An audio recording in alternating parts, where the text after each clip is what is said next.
Hello, everyone. Thank you very much for joining us today. We'll wait just a few more minutes. I know we're expecting a few more people as well, so we'll be waiting just a couple of minutes before we get started, but we'll be true to our time as best possible from here on after. So thank you and welcome.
All right, everyone, we will begin today.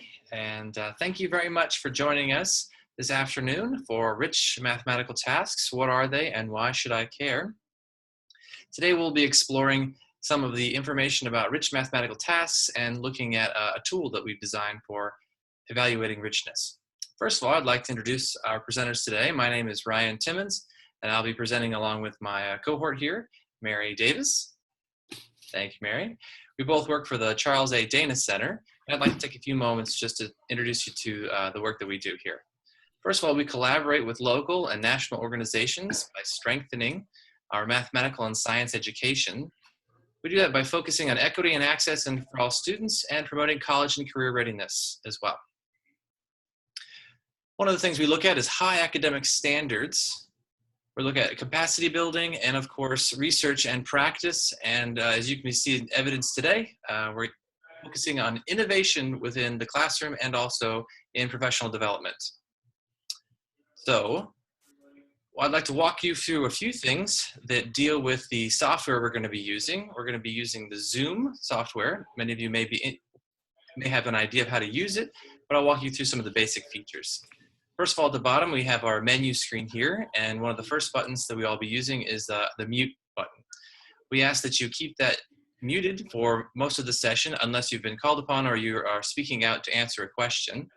Right next to it is our video, and we'd ask that you keep that on so that we all may see you and you may be a full participant within our session today. Now, there might be moments in which you might need to turn that off and just kind of be hidden for just a moment, but we do ask that you keep it on predominantly throughout the session. We have a chat function to the far right here, and it functions a lot like you would see in a social media site. You send out chats and you can direct them towards certain people. It's preset to go to everyone, so we do ask that you keep that to any questions that you may have specific to our session and not necessarily a way to share out for our whole groups. On the screen, you'll see that we are sharing our PowerPoint for the day, but I'd like to call attention to the little area over here where you'll see everybody's faces. If you are using a singular monitored to watch our presentation, you can minimize that briefly if you want to then see something that's off screen or you have more use of your screen space. But we do ask you keep it up, and again, so you can see all the participants and we can all be present in today's meeting. You can see at the top of our window here is where we note that are being screen shared. You can also put minimize, and it will allow you to then go to other programs, because when we share our screen, sometimes that takes up a lot of the real estate for some of the work. Another feature we'll be using here is called a breakout room. We'll be able to then put you into groups and send you off to have conversations throughout the session. And I'll be initiating those. And once I do, then you'll be seeing this. That's a key for you to go on to your breakout rooms and have your discussions or do some of the activities we ask. And then you'll see a little notification when its time is up, and you'll be able to come back to our main session. Once you're within the breakout group, it does actually look remarkably similar to what you're seeing now. You'll have the same kind of features, but one thing I do want to call out is the click for Ask Help. And this is a way for you to then seek out our attention, and we'll be able to pop into your breakout rooms and offer guidance or clear up any misconceptions that you may have. I also may be bumping into your rooms and just kind of check and see how things are going. You don't need to acknowledge that I'm in the room unless you feel like there's some clarification needed. It's just simply to see how the conversations are going and what things we can pull back into the session as we get going. Once the meeting is done, you'll see a timer that will have 1 minute left or less. But if you are done, you can certainly join us back up in our main room by clicking the end the breakout room. They have their own chat within the breakout rooms. Sometimes we see some of the chats carry over from the large group, but not often do we see that carry over. So I do encourage you, whenever a link is shared in the larger group, that you click on it before you go out to the breakout sessions, because they are separate rooms and a lot of the communication is self-contained within that room. All right, so our first task is actually going to be to go into some of those breakout rooms and have some conversations. What we'd like for you to do is take turns introducing yourselves and then share where you work, your primary role, and maybe why you're attending today's session. Mary will be sharing with us in the chat feature here a link to what's called a Padlet. That is an online bulletin board where we'd also like for your groups to discuss some roles for the day. If you have the 4 people in your groups, you'll be looking at those roles and kind of assigning one to each of you. Thank you, Mary, for our link there. You can click on that directly, and that would open up a secondary window. Every time I have to do. If you have a smaller group and you need to only make a couple of those, please stick true to a presenter. Those that might be a task manager could be one that's shared, but we also need somebody who's really a recorder. So we'll be doing that in multiple ways. So in a few moments, I'll be sending you off to break rooms, and make sure that you have that Padlet open before you go out there. And we will see you back actually in 5 minutes. So here go your breakout rooms. And we will see you back in 5 minutes. Thank you very much.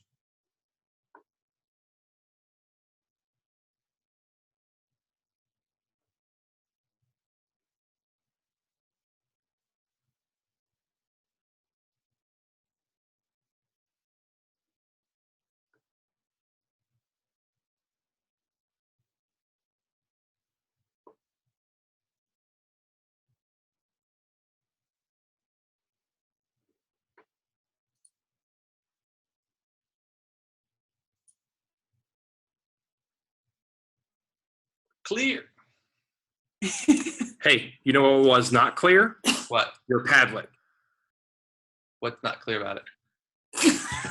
There was still posts from when you did the run through with us in it. Oh. I cleared it. Oh, thank you. Okay. Luckily, I had permission to clear it. I don't know why, but Mary. We can't hear you, Mary. You're on mute. You're still on mute. You're on mute, Mary. Still on mute. Make sure she's connected to the audio. Check your audio to make sure you're connected, because it says you're on mute on our screen. Sarah's coming. Sarah's coming. Talk now. Am I on now? Yes. Yes. Okay, because I was like, could you hear my music earlier? Yeah. Okay, I don't know what the deal was. Ryan, did you give him the wrong Padlet then? No, The I Padlets are think new that this was time. mine. I didn't clear it. I must not have cleared it. Thank you, Mike. Yeah. No. The That's- introduction Padlet was different this time. You're So right. it's the old one. That is the old one. That is what happened. Yeah, that is the old one. That's okay. Okay. It didn't have much. Okay, I just have to go to it because I was gonna. Okay.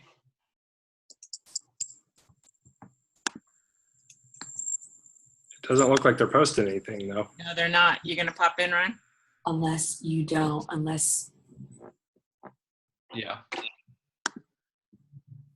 why do they have so many?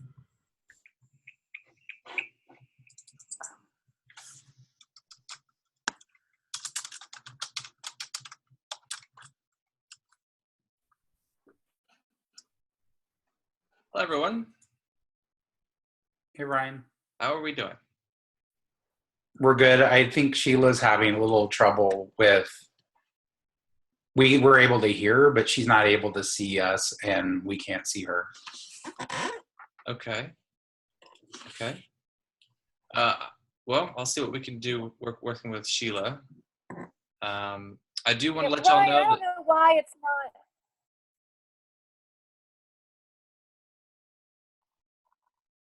I'm not sure. Yeah, I kind of hear you, but not all the way. I will say that y'all are going to be group 3. So when we do some of the work today, we're going to do, we'll reference the group numbers, but y'all will be group 3. Cool. Thanks, Ryan. Okay. Other Okay, than thank you. introductions, did we need to do anything in terms of roles? Yes. Did you get the Padlet link to be able to record the roles that you'd be taking? No. I saw that Mary had sent a chat Yeah. before we went to the breakout room. Oh, I see it now. So you're Yeah. sending it. Okay, cool. Okay, great. I'll So see we y'all click soon. on that padlock link? Yeah. Okay. Thank you. Thanks, Ryan. With a microphone. Hello. And also, Marion, in the bottom of your computer, there's a microphone, and maybe it's muted all the way too. No, she's unmuted. No, but I meant on her computer so that we can't hear it.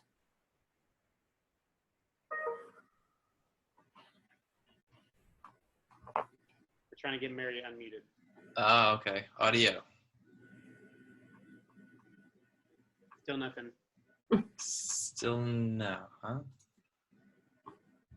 It's not on our end, so it's Hey, something. Mary, hold up a 1 if you have a Mac, because I can help with that. If you have a Mac, you have a Dell or a PC. Okay, then I can't help you with sound preferences. Okay. Have y'all been able to post in the Padlet some of the roles? We were just about to. Okay. Just got it. I think I did it, but Oh, yeah. it's under anonymous. That's fine. That's fine. Who's the Y'all will- task manager? Y'all will be group 2. So we'll be referencing group numbers throughout the session. Y'all will be the group 2. Okay. Okay. Thank you. Rhonda, since you can talk. You want to do the task manager? Sure, I can do that. One group is writing, Ryan. No, another group is writing in the comments of the first one. This group is having some technology issues for sure. Okay. So So make a note that you're going to have to explain Padlet a little bit better if we're going to use it for anything else. Yeah, I'll When we come explain it. back together. Well, I mean, like, people are having troubles with video, audio, getting in. Like, I have one that has audio, but you can't talk. One that has That's what me just a second Audio. ago. audio, but no video. I think they're making that up so they don't I have had to to. go up to my 3 dots next to the word mute and do something special. we didn't have a microphone on this corner. No. Hello. Oh, we got. Oh. Okay. We're trying to navigate our Padlet. Okay, all right. Anything I can offer with help? Are you doing okay? Is it just going to hold on to whatever I type? Uh-huh. Oh, okay. So Or never should mind. we type in another, like, should we keep, Type in another box. yeah, should we make another box every time we're doing something different? Yeah, what we'd like for you to record on the Padlet would be just the roles that you're going to be Roles. doing. Right. Got it. And yeah, it'd be helpful if you just make a separate little space. Okay. I'll also offer you're going to be group number 1. So Okay. as we reference group numbers today, you're going to be our first group. Okay. Okay. Shall we start another box then? Yes. Okay. Thank you. Yeah, you got it? Okay. Okay. Allison, that's on you, I guess. Somebody just deleted the whole thing. No. Seriously. They deleted the one with everybody in it.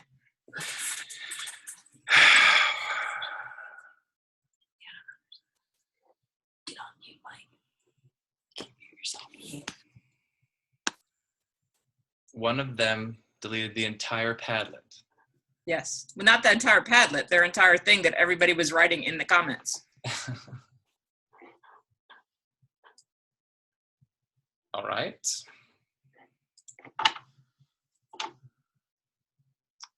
Padlet's being a little difficult. I will end the breakout rooms and we can bring them all back and see if we can't. Yeah. There's Yeah. 4 groups. What? There's There's 3 4 groups. There's 3 groups. Okay, I have 2 groups. Oh, here, wait. The group 3 figured it out. There you go. SMP1 Perseverance. Here they come. Give them a second. They'll get those in there. All right.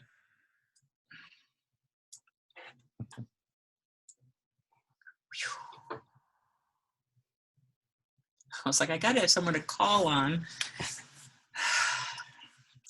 They know their groups. Mm-hmm. And all right, I'll close all the rooms. Here we go.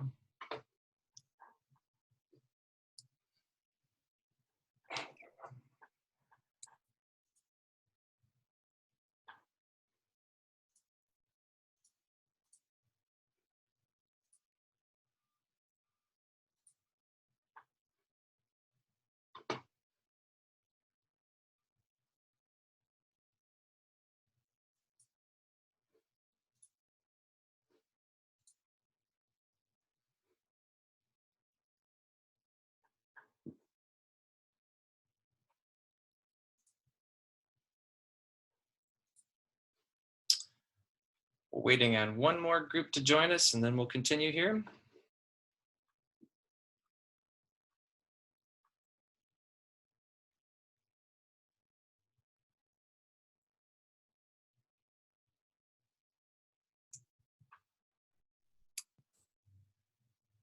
All right, great. We're all back. So to cover a little bit of information about Padlet before we move on here is when you go into Padlet, you're all going to be working kind of in a common space. So we'd like it if you would only focus on your own additions there. In the bottom of the screen, there is a little plus sign, and we'd like for you to use that in adding your own comments, or excuse me, your own posts, and try to then keep any modifications or any additions to your own work. That way we won't lose anything that somebody else may have created. Okay, everybody out there, I want you to raise your right hand. Pat yourself on the back because you figured that one out on your own this time. Get a little bit of perseverance going there, right?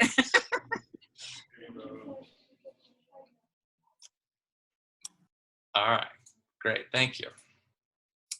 Moving on, we're going to look at today some sessions etiquette. I'd like to say that this to help make our session flow a little bit more smoothly. Again, we'll be muting all of our audio when we're not talking. This will help with feedback. Using the chat feature for only questions not directly related to the current conversation. Speak clearly and to the camera. We're all watching you, so please act like we're in the room and you're maintaining eye contact. Minimize background noise and distractions. This also is dealt with having your mute on. And then, of course, remember that you're on camera and we can all see you. So, well, for most of us, we can see you. So our learning goals for today. Again, we're going to be looking at the qualities of rich, rigorous tasks, promoting deeper student understanding of math content and practices for the classroom. We'll be reflecting on the need for rich tasks, identifying document characteristics of those tasks, and learning to use a tool to analyze and extend current materials. Coming back to this and throughout the session. Our group norms are here to help us really work together as a group. So understand that those who work learn. So we have used this tool and have a one-to-one use computer to members. So we really love for you to work and have those conversations when we send you the breakout rooms. If you have any issues with technology, please let us know. We can deal with those on a one-on-one situation. Recognize that everyone here has expertise from all over the country, and everybody has something to add to the session. We're going to be challenging some ideas, sharing talk time, and of course, sometimes we'll make some mistakes, but those will be respected and inspected as well. So let's start off with looking at what exactly are rich mathematical tasks. These are some of the statements we've heard people say about them, that they're that magic bullet or only the bright kids could use them. They have to be the most difficult thing out there or something that they have to be ready for. But we'd like to think of rich tasks as something well beyond that, a situation where a problem is accessible to all and helps to build capacity in all of our students, not just ones who are the bright ones or ones that have really a firm grasp on the material. So we're going to send you back to the breakout rooms, and I'd like for you to think about, for a moment, a lesson or a task you did in your classroom that went well. And what were the students doing? What were you as the teacher doing? And then how did that learning you'd planned for the day take place? So what I'd like for you to do is spend a few minutes thinking about this, collecting your thoughts around what the students were doing and what the teachers were doing. And then as a group, you're going to add those reflections to your own group's Padlet that Mary will be pasting into the chat feature now. Also a reminder, you need to take that link and click on it before you go to a breakout room. Otherwise, you'll lose the opportunity to select that link once you go into the breakout rooms. So again, a few moments to think about a lesson or a task you did in your classroom that went well, and then what were the students doing in that lesson? What were you doing as the teacher? So take a few moments to think about, and then you'll be posting that to the Padlet for your group that Mary has just posted now. So I will activate our breakout rooms, and you're going to be in there for 7 minutes. Are there any questions before we go? No? Great. We'll see y'all in 7 minutes.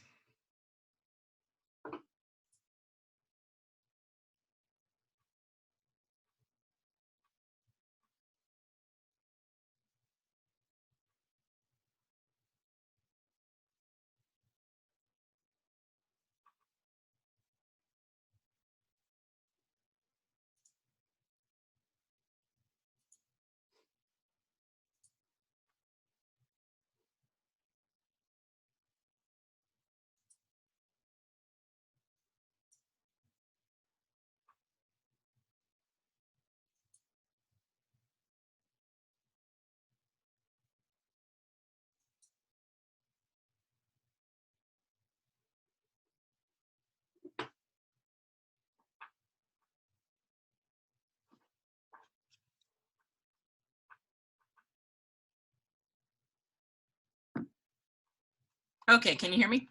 Yes. Did you stop sharing? There you go. Thank you.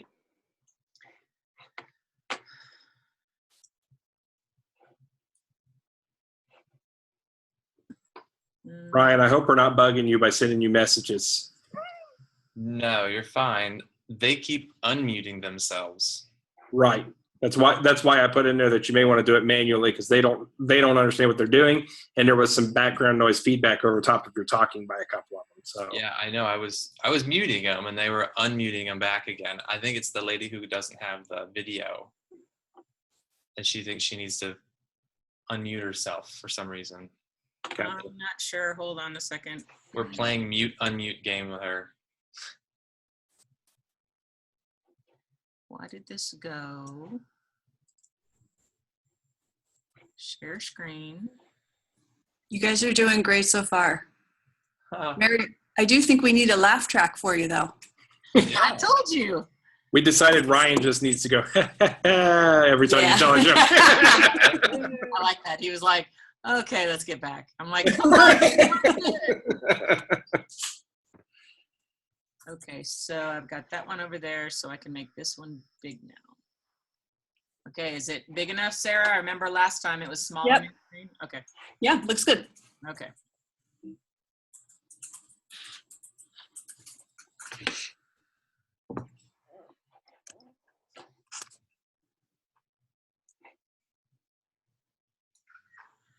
Counting Jeff, we have 11.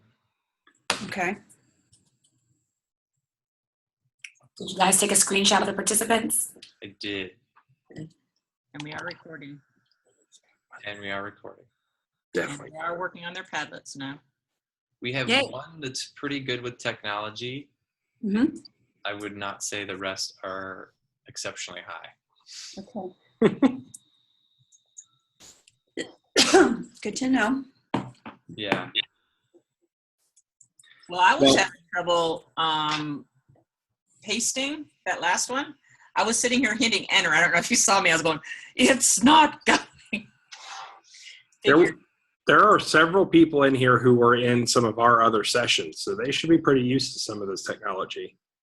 Oh. You didn't have Padlet, did you? I did have Padlet. You did? Hmm. What did you use it for? I remember the document camera. We had it for 3 times. In the first session, we only used it 2 of the 3 times, and in the second session, we only used it once. Mm-hmm. But we did use it. Oh, yeah. Was it you read? Brian, group Quote. Yeah. Yeah. in the Padlet yet. What's that? Group 1 hasn't put anything in the Padlet yet. Just mentioning it. since Yeah, it's on I 4 just minutes. broadcast. There's 4 minutes left, so Okay. started at 4. I mean, they could just be talking. I didn't. Yeah, Everybody else is typing. if I don't see them in a few minutes, we're good. Okay. We had said by 4:30, and it's 4. Oh, jump 27. Yeah, we're right on target. Have you been in that room? I want to go see Joe Bell. She's got a couple What day? sessions. Oh, Julie Dixon. You ever seen her? Mm-mm. Hey, you guys know you're not on mute. You better not be talking about me. No, No. We're talking about NCSM. Oh, Julie Dixon. She's come and presented at our district before. She's actually from Florida, but she co-wrote. She's one of the authors for Go Math. Oh, okay. But she's really, really good as far as mindset and things like that. What's her session title? Hot topics. I was going to say hot topics. Group 1 is posted now, so Okay. okay, good. they're getting it. How do I add it? You don't have to. Do you have to enroll? No, you just go to it, right? Add. There it is. Okay, so I'm going to go to that one. I'm going to go to this one. Does that sometimes? I'll go to both Joe Bowler sessions. I'm going to Graham Fletcher. You guys are already planning your NCSM visits? Yes, because Yes. we're dorks. Worse than dorks. You're so far ahead. It's just like when you said that you already had your sessions already, I was like, to Rachel, I was like, fight me. Well, if you need help, just let us know. And Oh, I'll be. I think I'm speaking for myself. I was Let me going to say, know. let her know. Ours is on Discourse. I'll be using a lot of yours. it looks like it Sounds good. You know how I got to do this, don't you? Denise put it in and put me as the lead speaker. Sounds like what happened with me. Yeah. And Yeah, I just added Linda to Ryan's session and forgot to tell anybody. We're like, here you go. It was crazy. I said, I told you that I would do it with you. She goes, but you're the secondary, you're the high school person. I'm like, turn on your notifications for this. I don't want to. I didn't. yeah, I that's about did 30 because when seconds. I'm off the session, it'll ding me and remind me where to go. Oh, I guess that is Oh, handy. Ryan, we about 30 seconds? Yeah.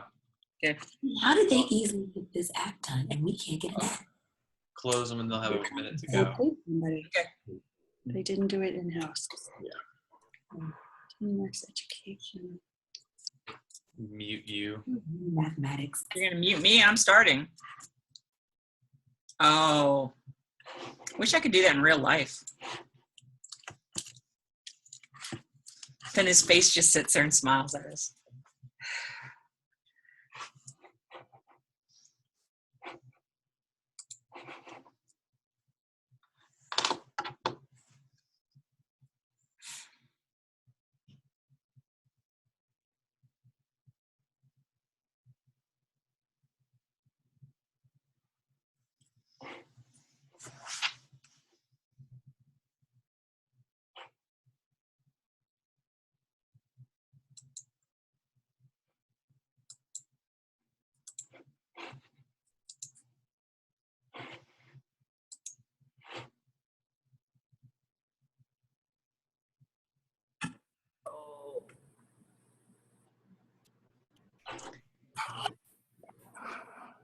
Looks like we're all back. I think there's one more person coming back. Great. Do not adjust your speakers. This is Mary talking now instead of Ryan. He's going to be doing the standby this time while I continue the discussion here. I'm so glad to be here with you guys tonight, and I was so excited. I've been watching you guys put stuff in your Padlet, so if you were freaking out going, why is that moving? That's because Mary was adjusting things. I'm a little OCD. Anyway, so wanted to share with you some of the words that I was seeing as I was watching your Padlets come up. Things like motivating, I liked that word. Actually doing, active participation, where I was just monitoring, I being the teacher. The students were running the lab. Oh, these are such great ideas.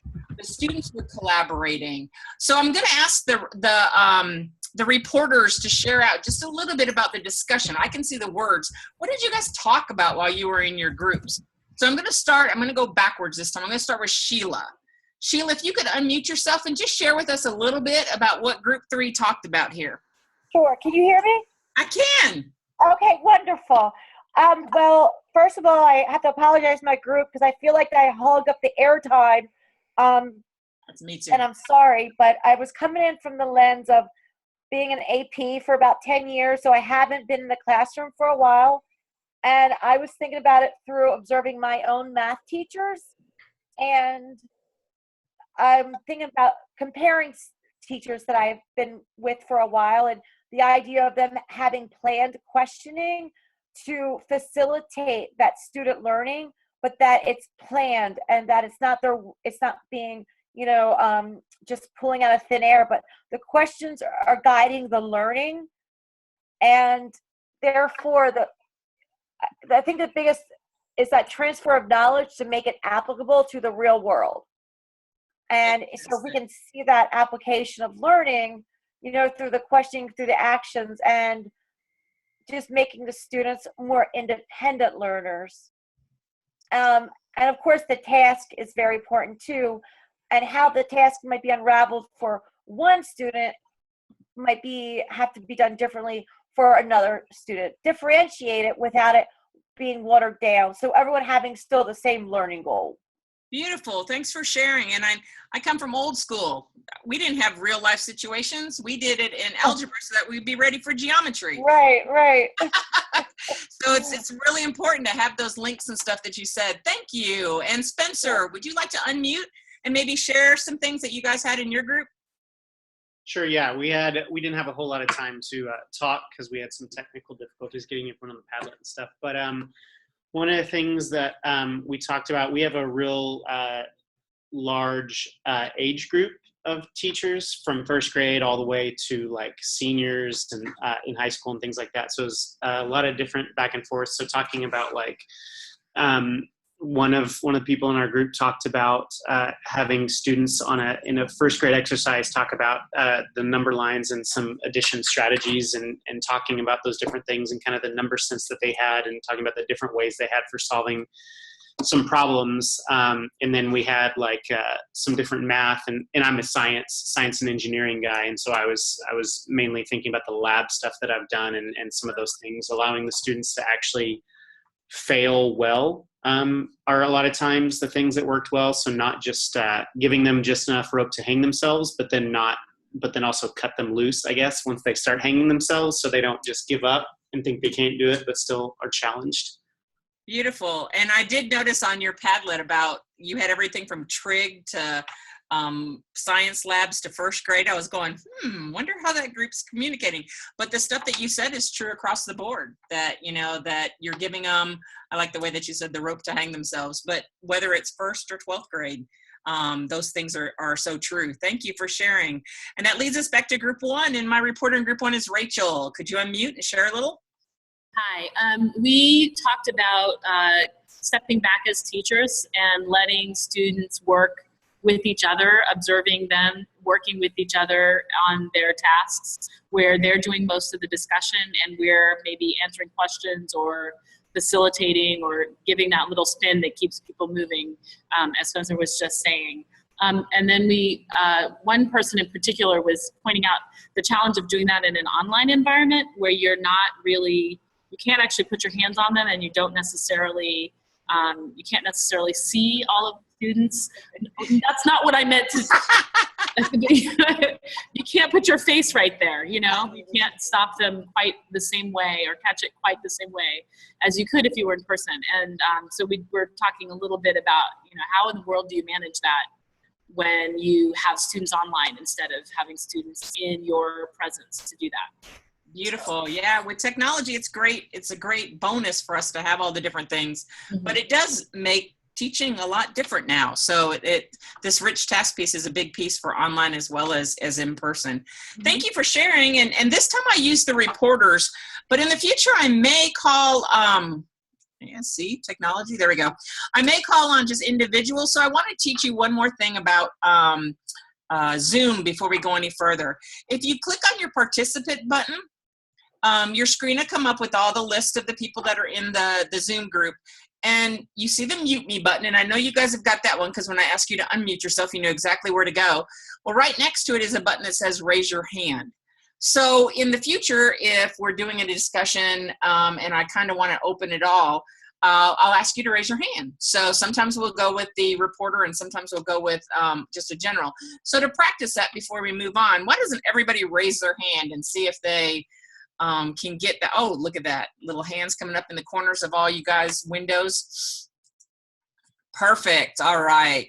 So when I say raise your hand, that's what I mean. Although I can see this on the screen, I actually mean the little guy up in the corner of your box. So, so let's move on. We're going to do, we're going back into the rooms this time. And this time, instead of just talking, this is, you know, when you were talking just a second ago, Rachel, about how to do things online that you want to do in the classroom, this is one of those times. And we're going back into the rooms, and you're going to be given a Padlet, but this time you aren't going to write on the Padlet at all.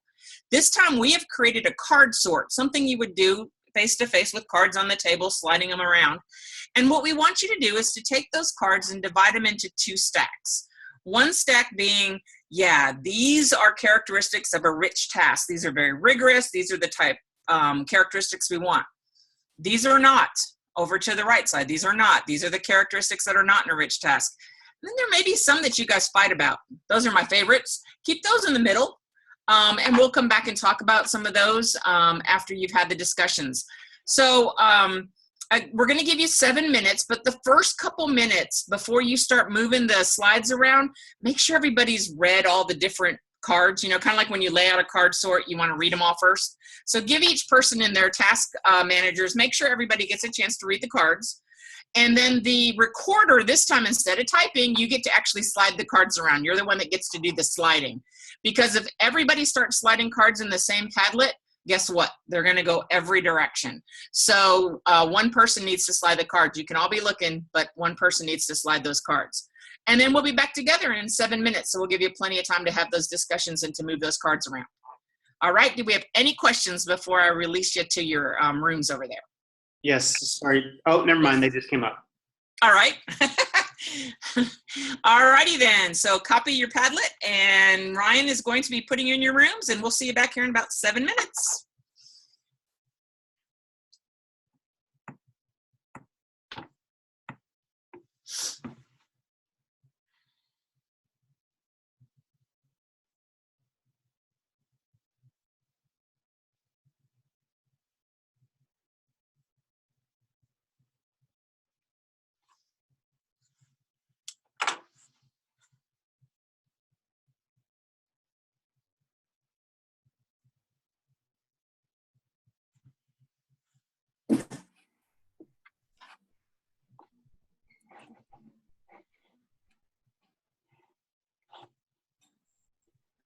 Okay, Ryan and Mary? Yes. I was assigned a breakout room, and then I clicked to enter the room, and it told me that the meeting had ended and I got kicked out. So can you reassign me? That's a Ryan thing. He's going in there right now. I can tell. Thank you. Otherwise, we're going to make you the recorder, the reporter, and the...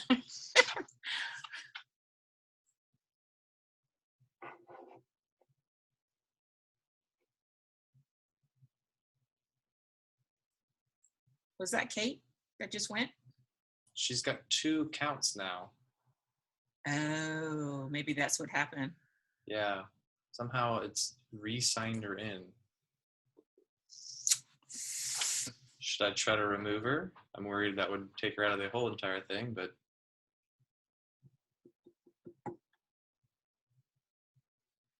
Can she hear us? Do you think? I don't have video for her. And it's so if somehow, but I think she signed out because Maybe you should pop into her group and just ask her if she could hear us. I don't want to interrupt them if they're working. I'll sit here quietly. yeah. She's not in the group. She's not in the group, guys. She can hear y'all. She is in the group. Oh, now she Now she is. No, she was listed twice. There were 2 Kates. Oh. Oh, that's crazy. Yeah. I know. Sorry, ignore us then. Yeah, one was in the group and one was out. When I reassigned her, it had 2 of them in there, and she popped into it, and then there was just this black space here. I was like, okay. But she's gone now, so we're good. Yeah, we're good now.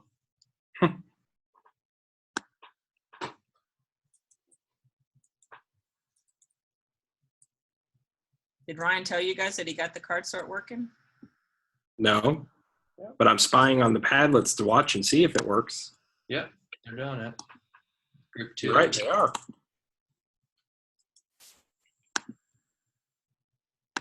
Spencer's our take charge.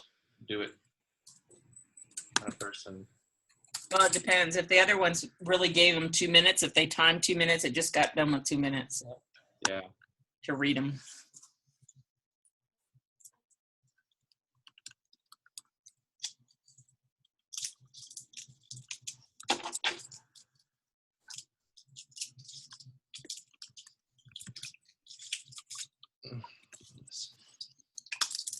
Yum. I wish Denise hadn't brought these candies.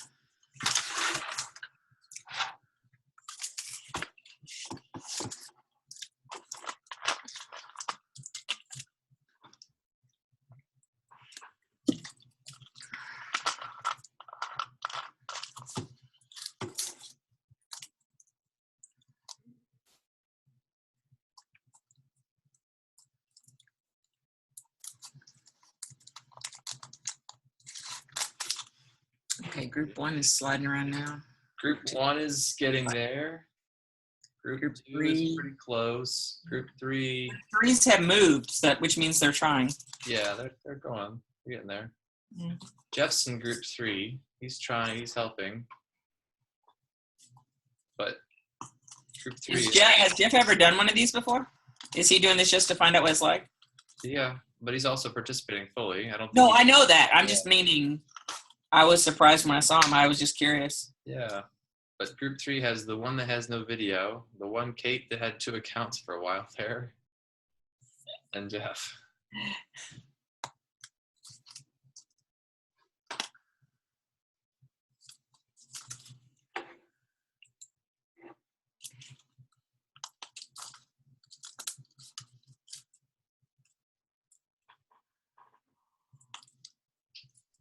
Oh, Mary, when I cut and paste into chat, it did the same thing to me where it wouldn't post. Freaked me out.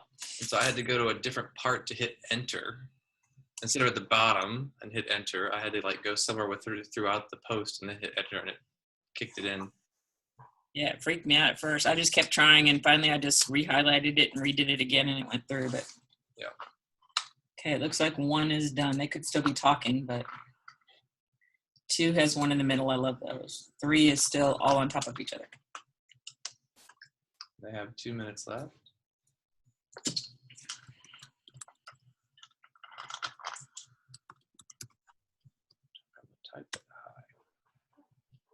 So even though Sheila has not put her face up at all yet, she is their reporter and she shared out quite a bit. So Yeah, she just can't. She can't seem to get it turned on. Oh, okay. It's kind of like the other one, Rachel, I think, can't get audio to work.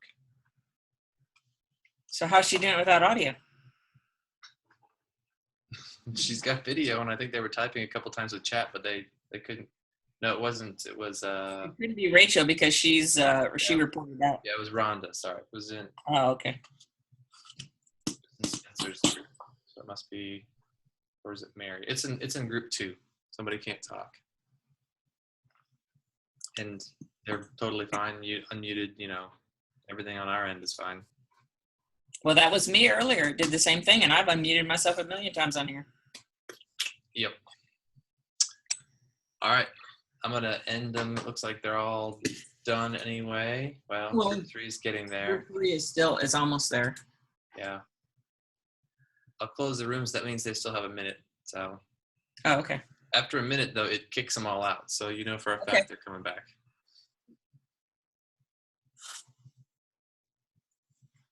I know I should be fixing my hair looking at the camera, but.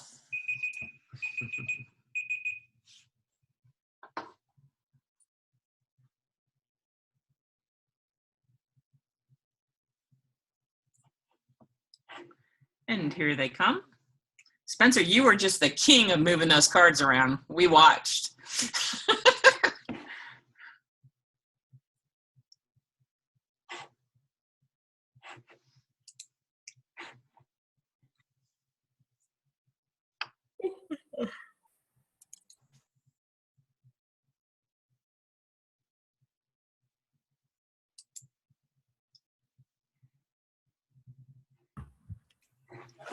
Righty. Is that everybody, Ryan? Okay, I didn't think so.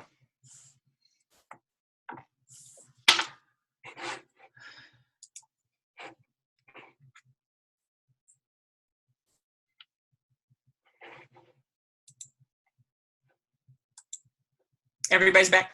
Yep, we're back. All righty, thanks.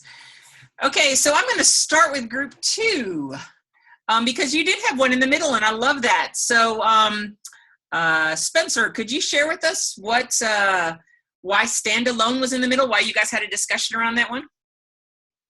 Sure. Yeah.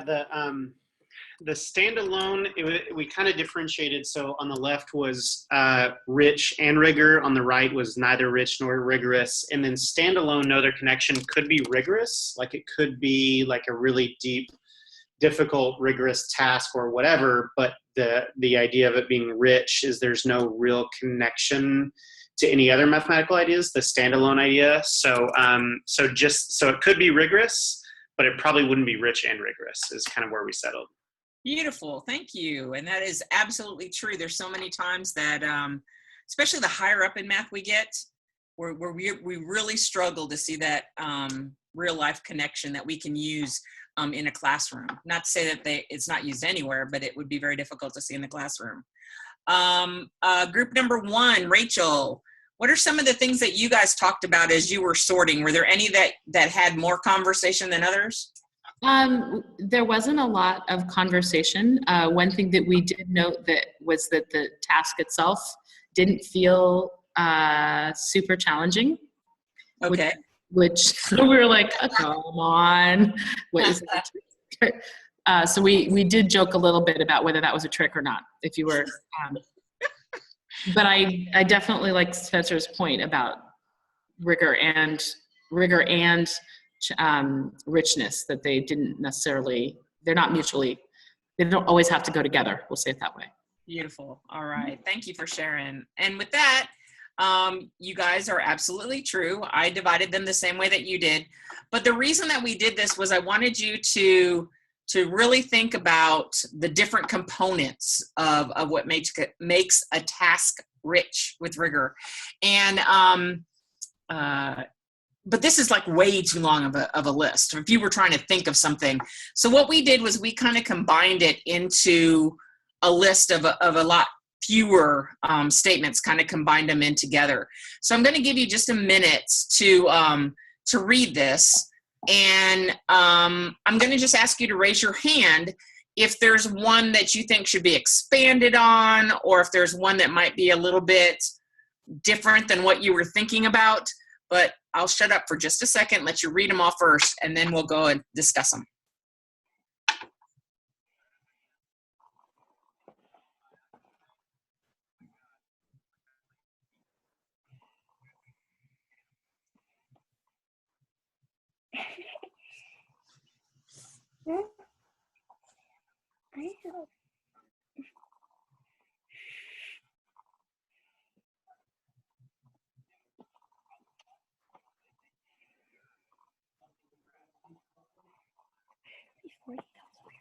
Huh?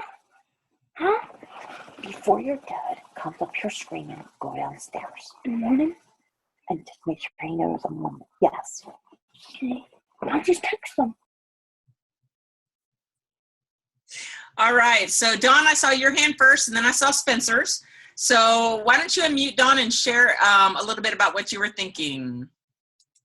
And Christina's also got her hand up. Okay. I just wanted clarifications on what do you mean multiple entry points? Good question. And I'm going to put it, I have an idea, but I'm going to put it right back out to you guys. Raise your hand if you'd like to share. What does multiple entry points really mean? What's that all about?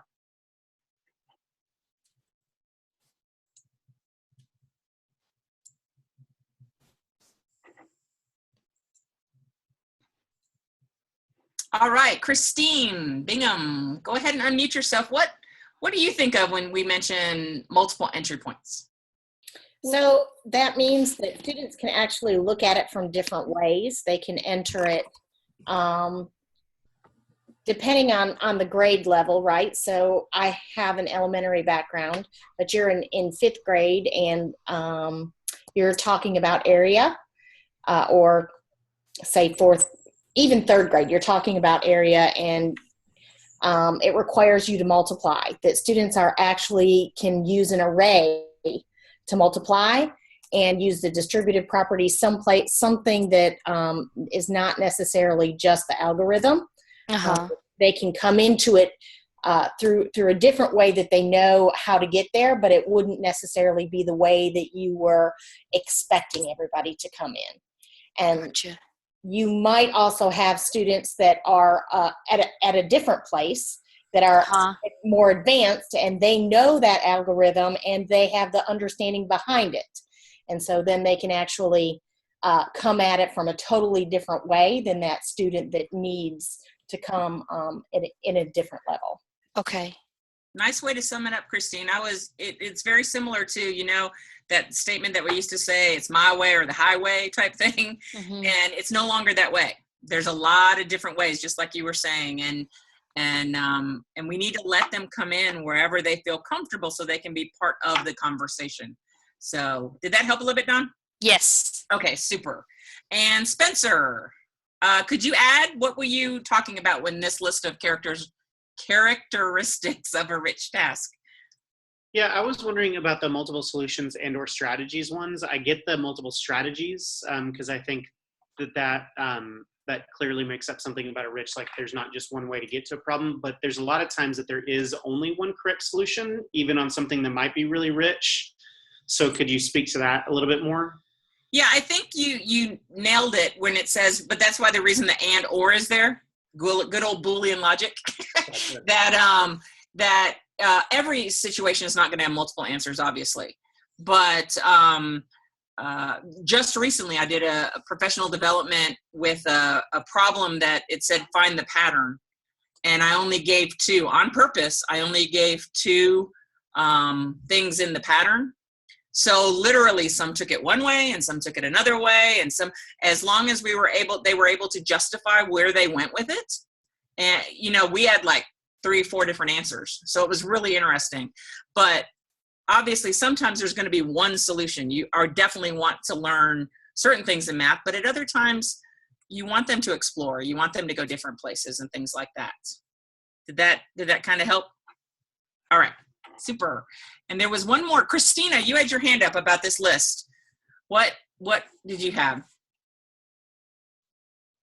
No, all of these characteristics really spoke to me. I work with a lot of English language learners, and so this multiple entry point really spoke to me also about the multiple ways to solve it, because particularly with the English language learners, they may not have the language skills, but they can definitely show me different ways to solve it by pictures, by their drawings. They may not have all the words to explain it. And as far as entry points, sometimes just changing the words a little bit, like today, they were translating equations to making systems of equations from verbal written things, which, they're going to have to be able to do. But for example, they had never seen the word purchase. You know, you purchase so many. So then I changed it to buy, and then they were able to get the problem or to write the equation from that. So, but English language learners, you had a great point. Earlier, Ryan was talking about, you know, what makes a rich task. And too often we think of rich tasks being for certain groups of kids. Mm-hmm. And it's great to have rich tasks being available to all, as, you know, so if say, for example, they're reading and they understand kind of what the problem's about, but they draw a picture. And then someone else can say, oh, I get that now. You're putting apples in a basket or something like that. Right. And somebody else adds on to it. And pretty soon the whole group is working together to solve the problem. That's a huge piece of those multiple entry points. And that can be English language learners, special education, or just math phobic people. I mean, we all know them. Some of you guys work with them, right? The ones that are like, I wouldn't teach math if you paid me $100. Yep. Mm-hmm. Those are the English teachers. Yeah, right. Exactly. So this characteristics of a rich task is located in a Google Doc. We have a Google Doc for you. Ryan's going to put it up in the chat box.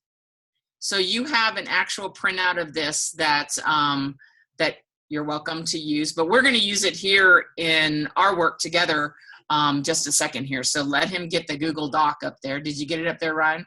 I did, and I want to make sure that everybody's aware that there are a few documents in there that we're going to be using throughout the remainder of this session. They're numbered by the slide that we're currently on. So the first one is the one she's referencing. We're in slide 16. So just to give you a little heads up on the titling and naming of the slides, later on you'll see there'll be parentheses with extra numbers, and that's dealing with the group number. Just so we have different forms working for different groups. So if you have any questions on that, send me a little chat and I'll address that for you. This is definitely the most organized I've ever been in my entire life. So you guys have all been here for this. Thank you. All right. So let's move on. And this is a quote from Walter Doyle, and I'm just going to give you, it's a real short one, just give you a second to read it.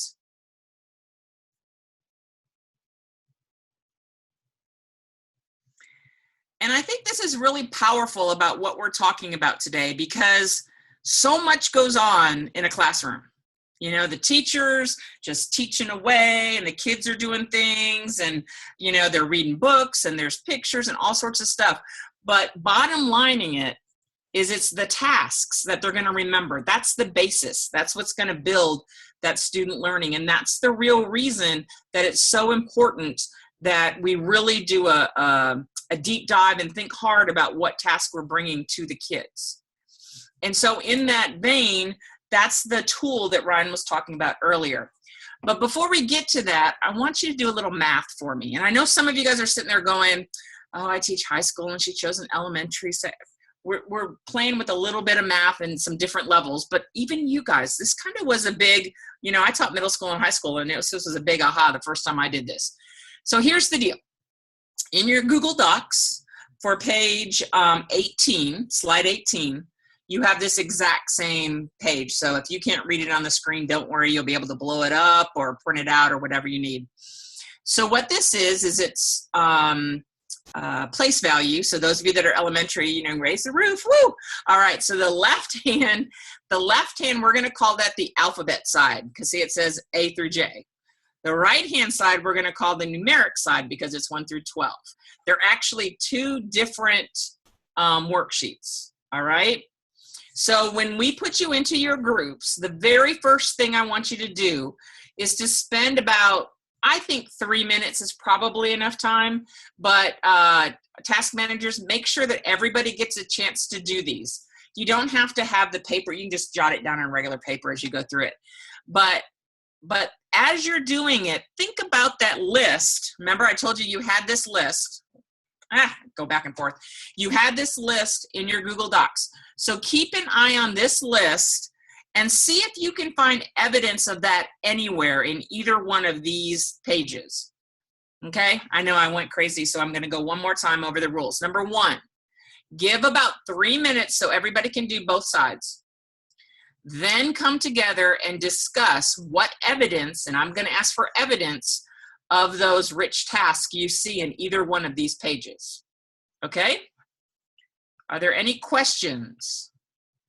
Okay, I'm going to give you 8 minutes for this one because I want you to take the 3 first to actually do the work and then 5 for the discussion. Okay?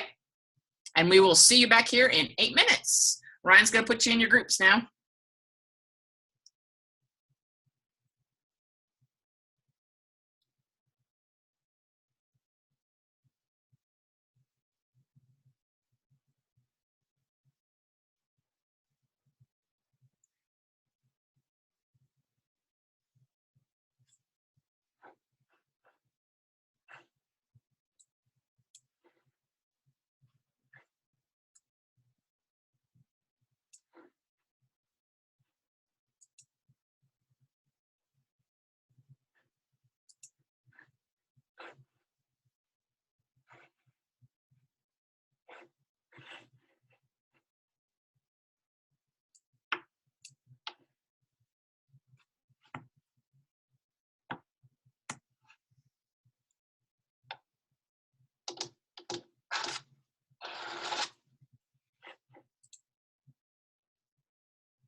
Hello, I wanted to address you joining us late.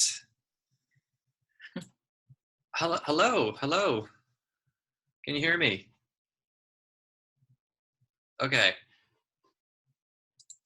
We started, and I see that you joined us a little bit later than our start time, so I wanted to inform you we're working in small groups now, so you may see a little button that says join breakout room. Okay. Yeah, so what you'll do is you'll go to that little room and you'll be able to have the conversations and do some of the activity that we've asked everybody to work on. The directions for the activity follow a slide that is available in the Google Drive. If you see the chat feature Okay. on the bottom, do you see that? Yeah, and you know what? My problem is I'm at work, and now my phone's ringing. Oh, okay, yeah. So let me get the phone just a second. Sure. This is Jana. Yeah.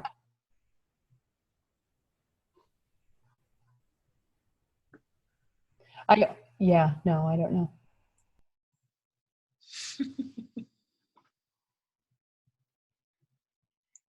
So fun.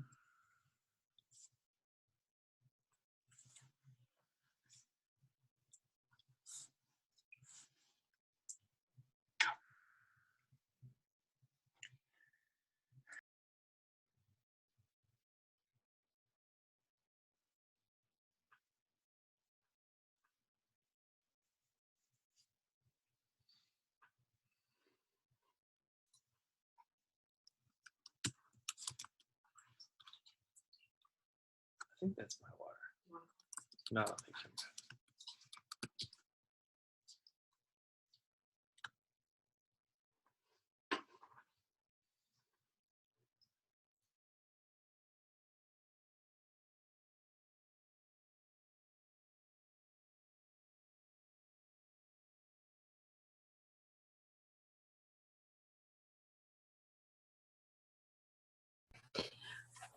I'm So, hi. Hello. Okay, so did we start at 3 o'clock Pacific time? It was 4 o'clock Central. Sorry. Which is, what time is that? That's 3 Pacific, right? No, that would have been 2.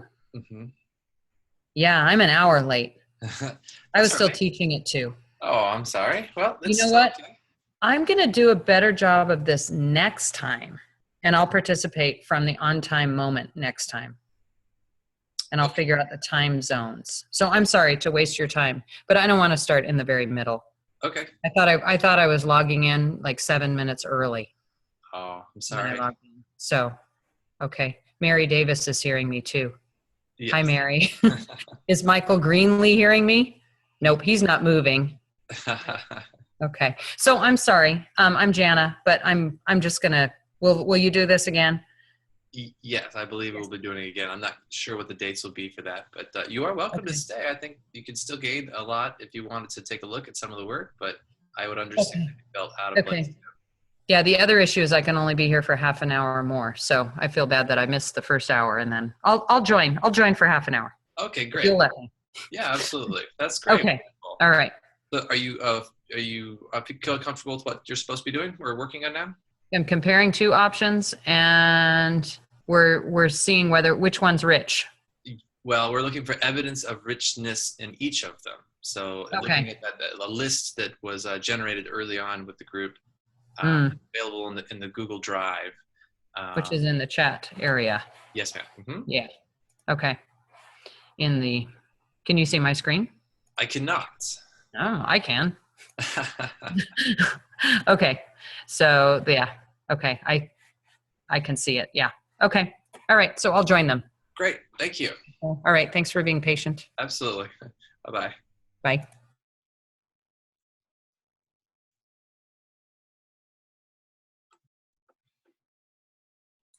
And there you go. That was exciting.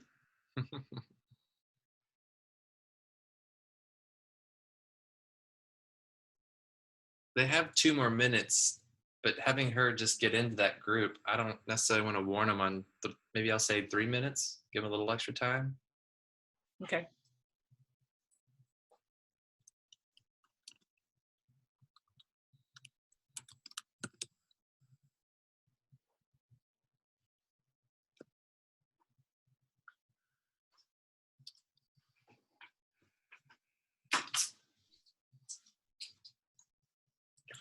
She decided to stay and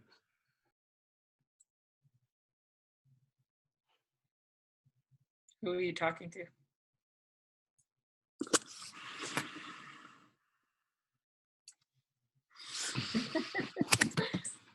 Why did she on you? She was interacting. I don't know. We lost another one. The one that was without video left. Mary? Mary is the one with video without audio. Oh, so Sheila left? Sheila left. She left group 3, yeah. Oh, because she's the reporter, but I'm just going to make Jeff the reporter. I think that would be fine. That would be He probably better doesn't, than have, he Jenna. doesn't have the guts to tell me no. And I also think it'd be better than going with Jenna. Yeah.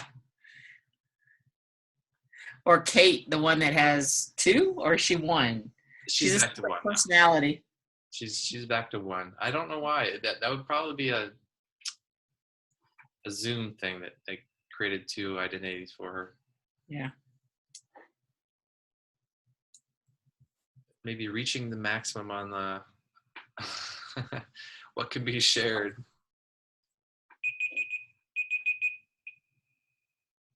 All right, I'll give him 1 more minute.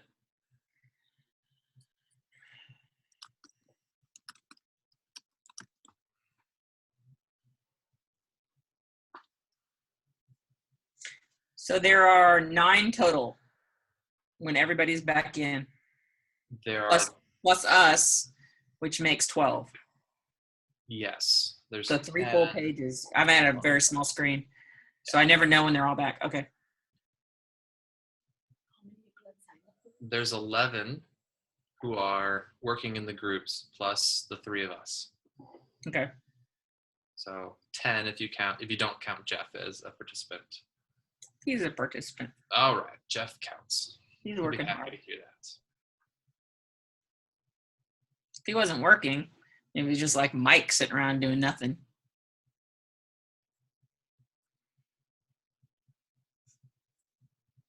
I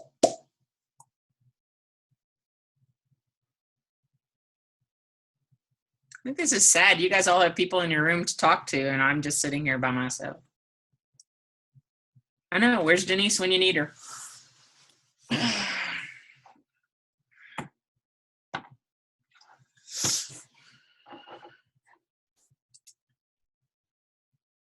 Welcome back, Mary. I meant to tell you I love your name.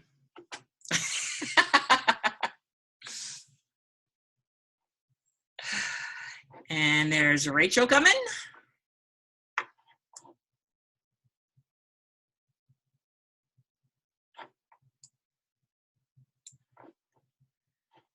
Every time you guys come back, the song from Welcome Back, Kotter comes to my head. Welcome back. Your dreams were yours. Oh, okay. I don't sing for everybody, just the first people back. Okay, here we go. All right. Everybody's back. All right. So we looked at two. When you look at them, they pretty much look like the same worksheet left and right. There's blanks, there's hundreds, there's tens, there's ones, but there were some distinct differences. So I'd like you to share a little bit about those differences. So I'm going to start with number 2 this time because I've never started it. Oh, no, I did last time. Group 1, we're going to start with you this time. Rachel, can you share with us some of the stuff you guys were talking about? So we were obviously thinking that maybe not obviously, the tasks on the right-hand side were a little richer. That is a more rich way to work at place value. But we did spend some time talking about the fact that there were ways that task could have been made even more rigorous or more open-ended, that this might be kind of a higher level work for younger students, but for say 4th grade students, this would be a quick review where you would not spend much time. So that conversation about who are we giving the task to, sure, and whether or not it's challenging, and then how could we take a task and say maybe ask them to pick one and challenge them to find 2 other ways to describe that number in hundreds, tens, so far ahead of us because it's those little tweaks that we're talking about that we're going to be talking about in just a second. So that's what we were talking about. It was how we could make the right-hand side more of a meaningful task. Beautiful. And could you do the same with the left-hand side? I'm just curious. The left-hand side, we pretty much agreed that is rote, and there's not much that you could do to make it rote, and maybe you could ask the kids to make their own numbers, but it would still be pretty formulaic the way it's laid out. Okay, super, thank you. And Spencer, could you share with us a couple of the things that you talked about in your group? Sure, yeah. We talked a little bit. The one on the left took everyone maybe 10, 20 seconds. You just go through and basically fill it out. I didn't even turn my brain on. And then I slowed way down when I actually had to start thinking on the ones on the right. And something that Rhonda said, which was one of my favorite things from our breakout, was that you could actually if you see something like this on the left, that doesn't mean throw it out, but kind of like what y'all were talking about just a second ago, you can turn the thing on the left into the thing on the right rather easily by taking those things. And because I like doing that a lot with like cookie cutter labs and converting them to some inquiry-based stuff or some project, even turning it into a full long project for my students.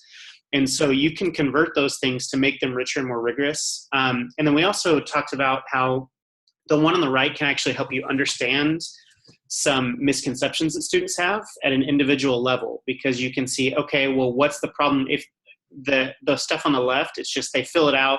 So if they get it wrong, what don't they understand? But if they're flipping hundreds or tens or putting on number 1, if they say 41 and they're flipping those things around. I also really like that there was multiple answers, like on number 1 and 2, anything from 140 to 149 is a correct answer. And so I think one of the extensions that you could do is say, write everything that is true for number 1 and number 2, because it'd be 140, 141, 142, 143, all the way. And so then you can kind of extend that and take it a little bit deeper as well for some addition. And I'm a little curious as to what you were saying about 141, 142. Can you share? So a number that has 104 tens is anything from 140 to 149. Oh, I see. So you're saying, okay, the way that it's worded, I see that. I like that. So if you're just saying that as long as the number has 104 tens, right, what could it be? Exactly. I like that. Never even thought of it that way. Good job. All right, and you guys both hit on the nail on the head, and so I'm just going to go ahead and go to the next slide and get started on talking about a task. All right? Mary, yes. I hate to interrupt you, but if you mind go back a slide. I want to tie this back in what Spencer said earlier about problems that have only one answer.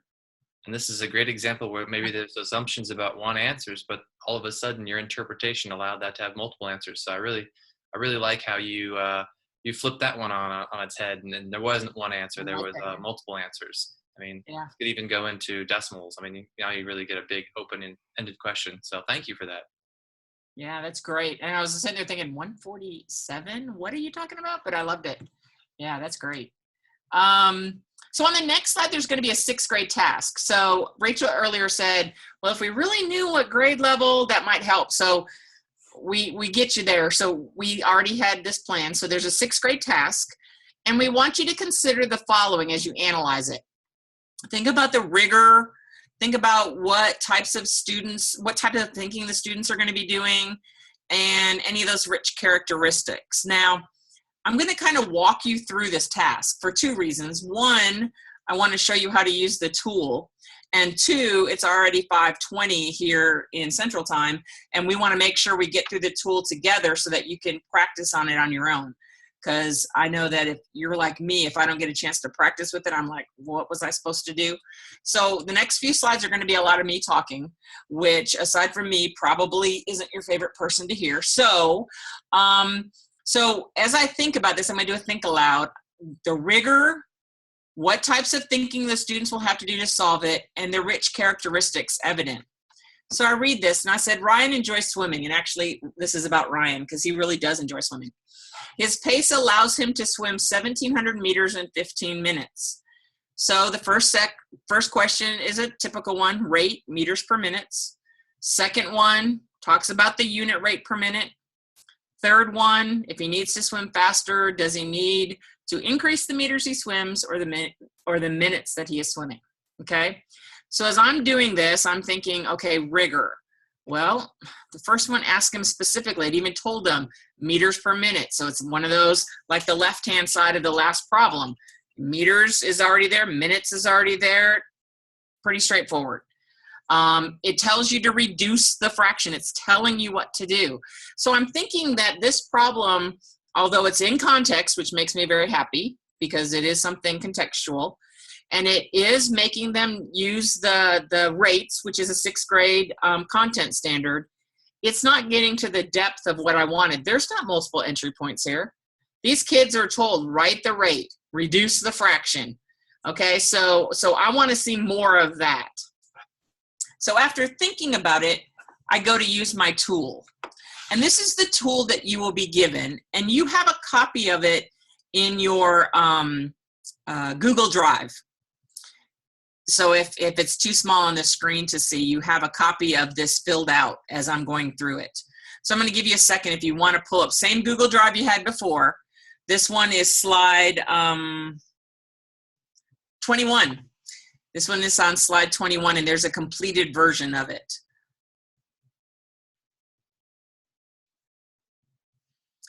So what this tool does is exactly what you guys were telling me earlier.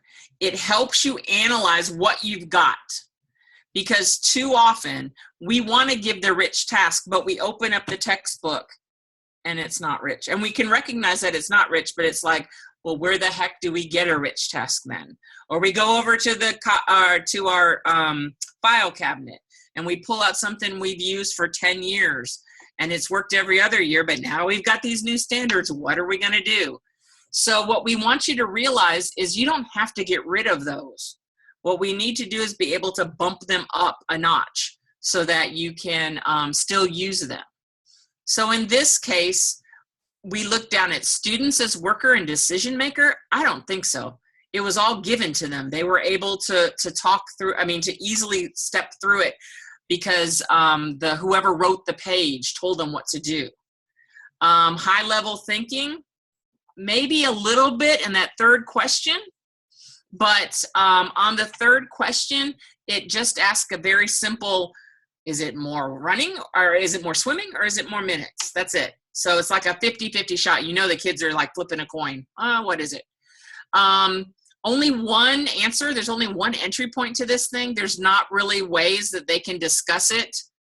So what you're going to do in your group is go down step by step and really talk about this. Now, there is this feeling that this might be just a yes, no, yes, no, yes, no.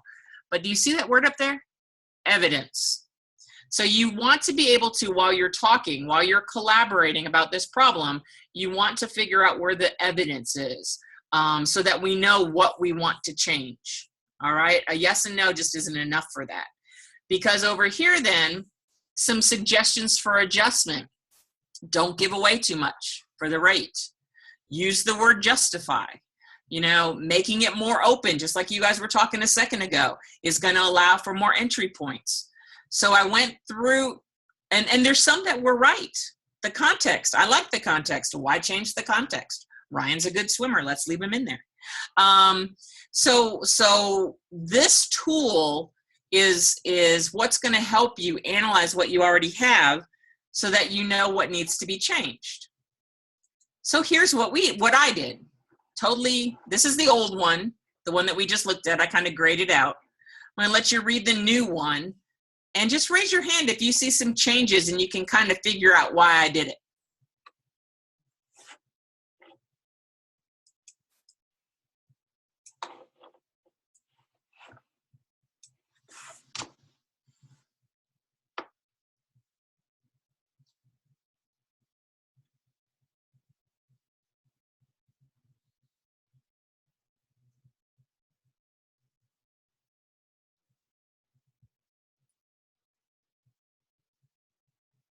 Mary, I like that. Maybe you could just describe me in the first one as just swimming really fast. Yeah. He likes this. In fact, he made me change the rate, y'all, because I had him going too slow. So I'm just saying. Way too slow. What up? That's a great one. So the first one, he's right. I just said, how fast is Ryan swimming? I took out all this stuff. They could now give me the answer in meters per minute. They could give me meters per hour. They could go centimeters. I'm not sure why they would want to, but you know, they could have a lot of different responses to that now. Anybody else see one that I changed and it might bring a richer discussion? Allison, thanks for sharing. Whoops, unmute yourself first. Yep. Okay. All right. On the B part, I noticed like these kids have to understand how many minutes are in an hour, and then they have to do it by 120. Like they have to do more conversion than they would just in 1 minute. They have to know how many minutes would constitute an hour, and then they have to even explain it. And so B is really rigorous compared to the B. But could you see multiple? Can you see your students doing that in multiple ways though? Mm-hmm. Instead of all the heavy duty conversions? Yeah. Yeah. I mean, it gives more, I mean, it's more probable for error, but at the same time, I mean, that's more opportunity for discussion, you know, Sure. and you learn more about their math skills and even some of their conversions there. Yeah, and I like the way that you said that just let them go at it, because mistakes are often where we learn the most in these. Often. So, but yeah, so the way that you described number 2, you were talking about making a lot of conversions. So how far does he swim in 2 hours? I have a niece that would have never done this conversion at all. She is so scared of fractions, she runs from them. You know how she would have done it? She would have drawn Ryan in his little swimsuit, and she would have drawn a swimming pool, and she would have put a line, and that would have been 15 minutes, and up above it would have been so many meters. And she would have said another 15 minutes, that's a half hour. And so even though we know she's doing the same thing that you talked about, totally different. She's getting there, right? Exactly. So that second question, you're right, is a much deeper question, and you have to defend your answer, but there's a lot of different ways you could have done it. Can I ask a question? Yeah, go right ahead. In my environment, we talk a lot about efficiency. Like we teach our kids that there's lots of ways to get somewhere, but one strategy is probably more efficient than the other. Like you're not going to, when you're going to add 3-digit numbers, you're not going to draw a place value chart for every place value because drawing that many circles would take forever. Is efficiency a part of this at all? Because, you know, your niece's strategy, not that it's wrong, it's really slow. And so like, is efficiency a part of this, or are we just encouraging kids to get there and use their brain the best way they know how?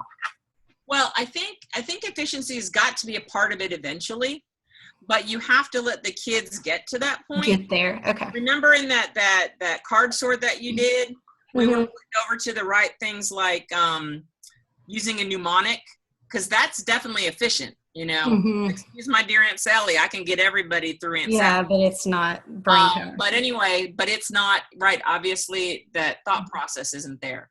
So yes, efficiency is definitely something that eventually we want to get to. I hope that Gabby will not be taking her SATs drawing Ryan and the little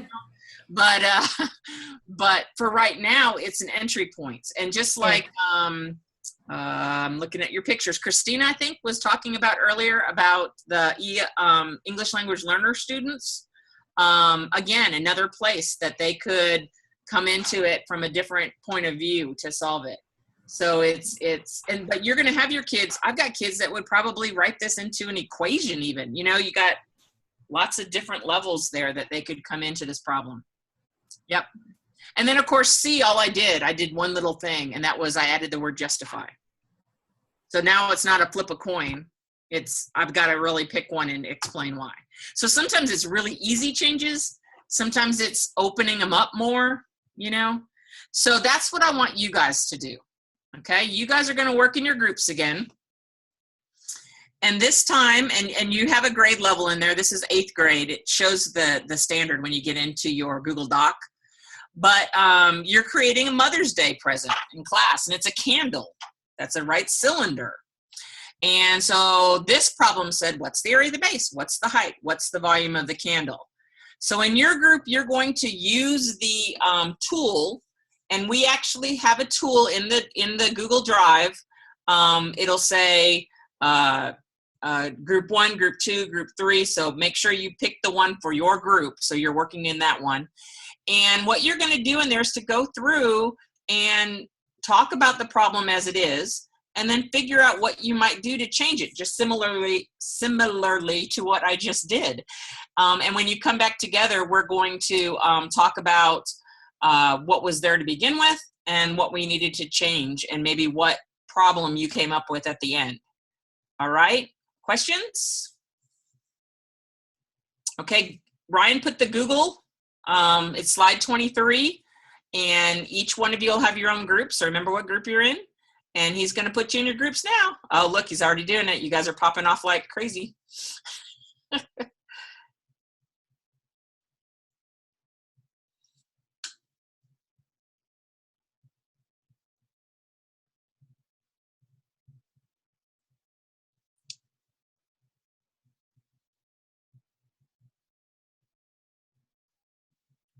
I don't know if Christine can hear me, but I see her Alabama. And as my Texas Aggie-ness is going, oh my gosh, there's her Alabama. I laughed. Every time you leave, I see something Alabama, and I graduated from Texas A&M, and I'm like, oh no, get that off the screen.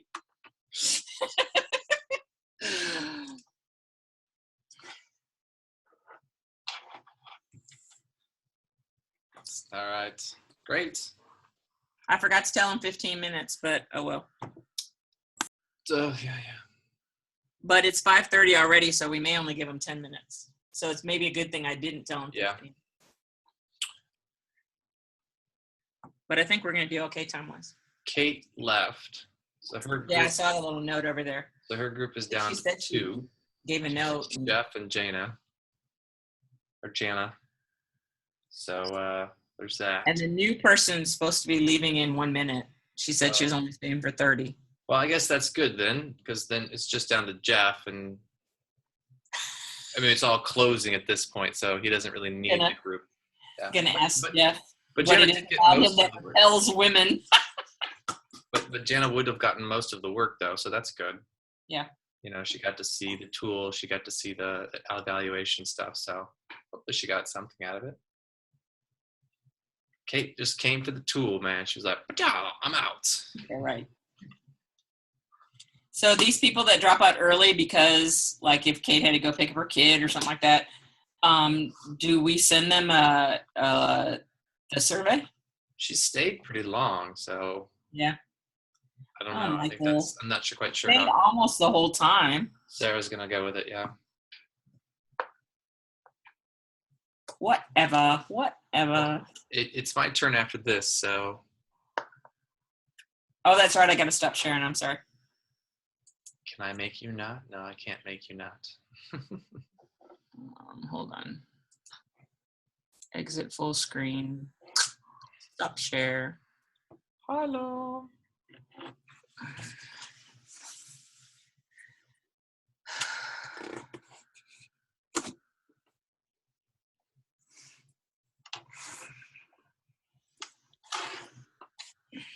All right, so you're going to manage the last bit of technology. The survey, right?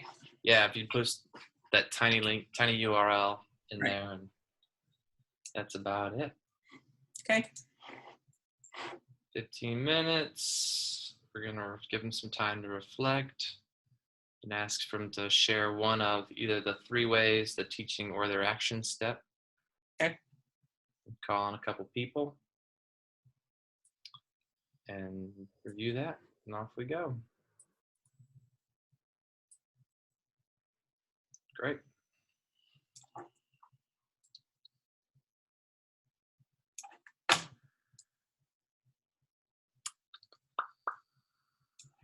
Mike, you guys still watching it all, or? Yeah, Mike's still watching because he just texted me personally and told me that we were not going to send the link to anybody and forget them, whatever. And now he's saying he was kidding because he thinks we're taking him seriously. Like, when would we ever do that?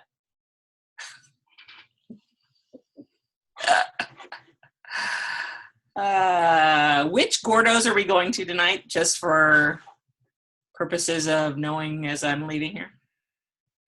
Oh, please. You guys should all see the comments I'm getting from Mike. He said the good one.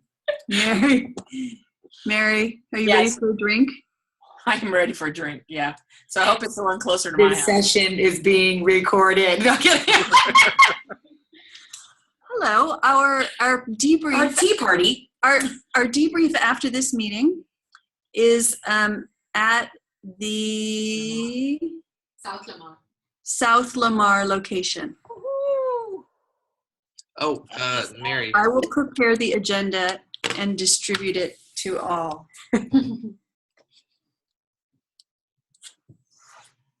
Group 2 is Spencer, and group 1. Aww. Is that baby Mike? Baby Mike? That is a baby Mike. Mike Young with hair. Mary, group 1 was Christine or Christina that shares out? Or is no, it's Rachel, isn't it? Group 1, the reporter is Rachel. Yeah. In group 1. Good. And in group 2, it's Spencer. Yeah, I got that. Okay. And group 3 would be the only person left. In group 3, yes. Well, is he in there talking to himself? No, she's still in there with him. Oh, okay.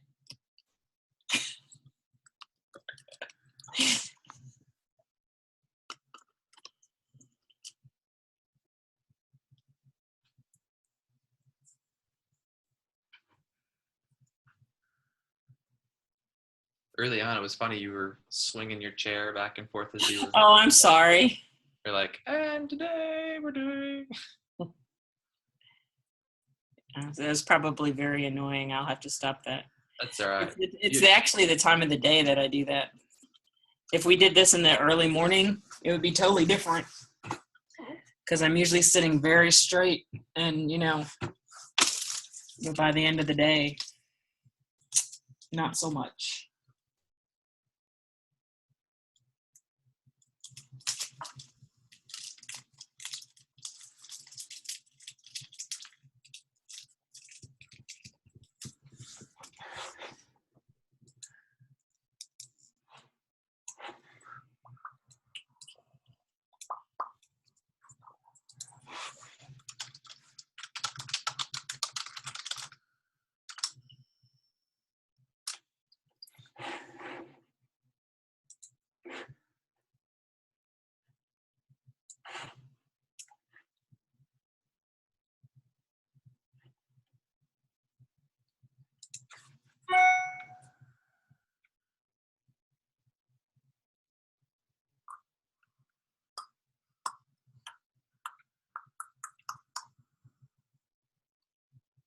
So if they spend 8 more minutes, 5:42, 10 minutes. Depends on how much share out time you want. Yeah, we'll probably have about 10 minutes to share out. And then they'll go to the what did we learn kind of thing. That's probably another 5 minutes. That's fine. That gives us 1 minute to cover the goals again, 2 minutes to cover the URL, the survey.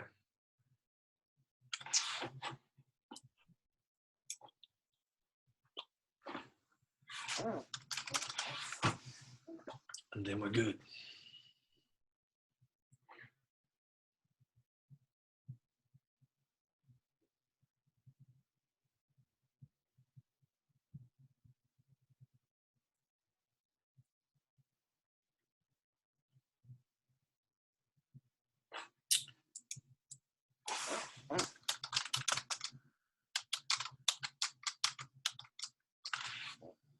Are you still making chats back and forth, or are you now on to Dodia? No, I'm on to Dodia. I've got a meeting tomorrow that I've got to do. You're not double billing for these hours, are you? My whole life is Dodia in the back burner, always.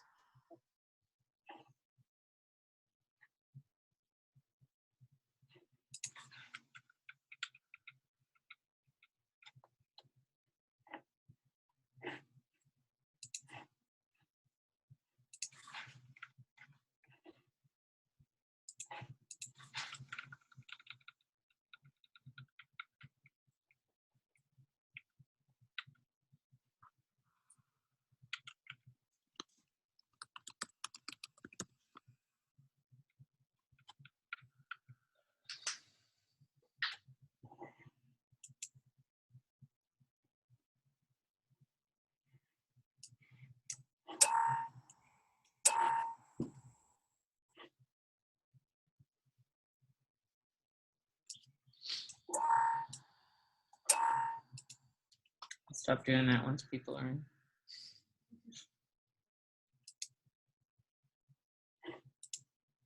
This is a paid session, right?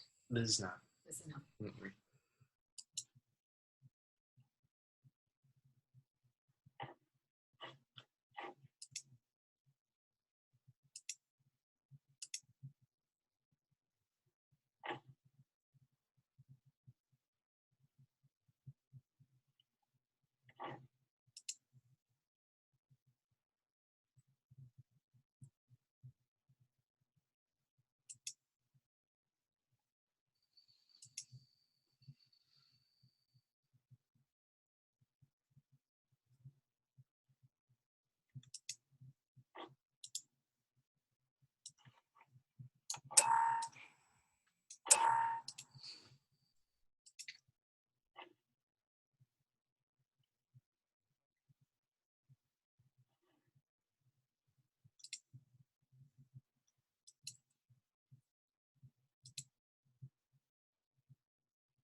Mary, yep. Can you see their documents to see how they're doing with this?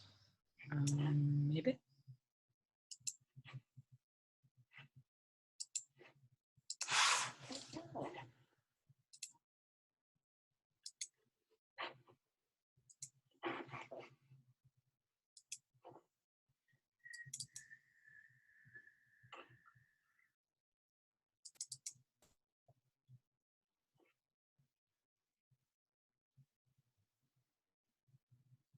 Group 1 has put nothing in there.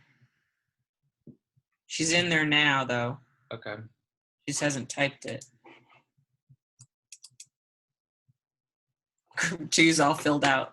Got it going on. Yeah. And group 3 is almost all done. Okay. I don't know if group 1 is just, you may want to go in and ask group 1 if there's an issue with the tool or something. Okay. Because they've typed nothing. I'll join them. Okay. Means I'll lose the share, but I'll come back fast, hopefully. The cylinder, just a prism. Prism, right. Prism, yeah. So maybe I won't inflict it on my 6th graders. Or maybe I will. And it'll give them a reason to learn this. Interesting. A couple years ahead. Hello. How are we doing? Good. Doing all right? All right. Mhm. Got about 2 We've more made minutes. this into a multiple day project. Okay. All right. That'll be interesting. Well, I'll be excited to hear about that then. When we get back, I just wanted to make sure we were checking the online docs and seeing. We didn't see any evidence of you typing anything, but that's Oh goodness, we're supposed to be. Oh goodness, It's I'm all right. sorry. if you I did. didn't know that. My I just bad. wanted to make I've sure been writing it all down. you are fine. I just can wanted talk to make about sure that it. It wasn't a technology issue or anything like that. So, but if Oh, you're, no, sounds I'm like you're having a sorry. great conversation, so I certainly don't want to interrupt that at all. So No, don't worry about definitely. typing it. Don't worry I'm about sorry. typing at I all. thought they were a reference. I didn't okay. realize. I'm sorry. No worries. You have good notes, Allison? Yeah. Well, and there's the cursor. Sorry. Yeah. Nobody will see it, so don't worry about it. Just when we come back in a minute here, we'll Yeah. just hear the conversation. That sounds great. Sure. Yeah. Thanks. Yes, sir. They were having a conversation, just not sharing, just Okay. That's cool. not typing. Did you tell them they had to type? Because now they're typing. I told them not to type. I told her not to worry about it. I said, don't worry, nobody else will see it. I just want to hear about the conversation, so just go. They had turned it into a multi-day project, so. What? I know, so it'll be interesting. Wow. Wonder if they're actually going to make candles. I don't know. Yeah, Christina struck me as a group that might do that. That has that kind of school. So I'm going to close all the breakout rooms, and they'll come back here. Well, this one is still talking about I don't know if they've written Talks about it. She's just typing it, and we need to move on if we're going to finish. Okay. Cool. Go. Run. Do. I'm going to mute myself.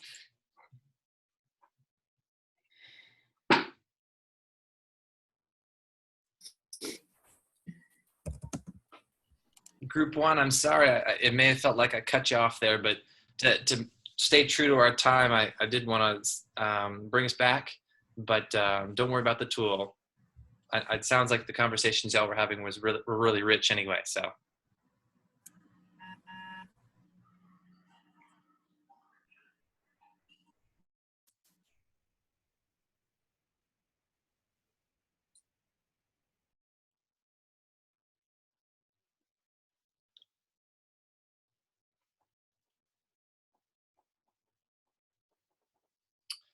All right, welcome back, everyone.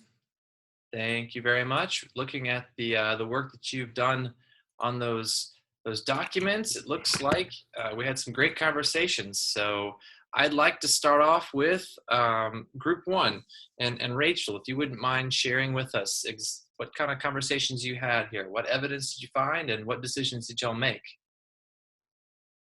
I'm going to talk a little bit about what we did to the task, and then I'm going to see if Allison took better notes about the actual evidence that we saw. So we talked about flipping the task so that instead of asking directly for area of the base, the height, the volume, we gave the students the task of figuring out.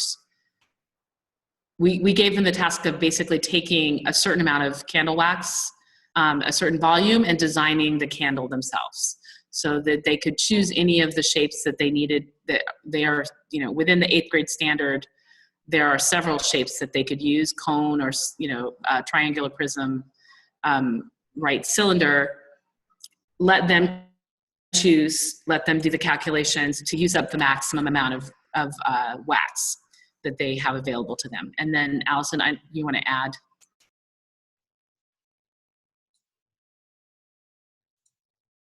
Do you want to add anything, Allison? I'm sorry. Okay. All right. I didn't know if y'all had to unmute me. Okay. Yeah, we talked about having that certain amount of wax available. Maybe they can make, what's the largest candle. We didn't really know if it would be, because the students would have a question, when you say largest, what does that mean? Is that tallest? Is that largest base? What is that? So that's when we decided to go kind of towards the shape. If they could do different shapes in that case, it didn't really address the standard. I mean, it did address the standard, but it was very just, do you know the formula or do you not? And it was very much, what's the area, what's the height, what's the volume, and if you could do the formula, you could do that whole worksheet in 2 minutes. So we talked about, meeting that standard in different ways by asking them, and that comes into the decision making and the discussion of what shape would you build, and how big would it be.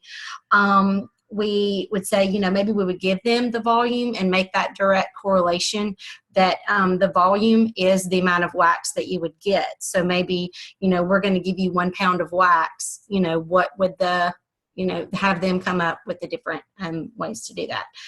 We could also do, we would give them the correlation or have them figure it out, the 1 ounce to how many cubic centimeters that would be. And then we also talked about going into money and then taking them to a market and saying, okay, well, if you had to buy, so many ounces, it's price per ounce, that sort of thing. So we kind of took this one little sheet and turned it into a project for the whole week.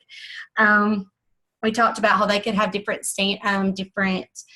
solutions, how there wasn't just one entry point, how they could come at it from different ways.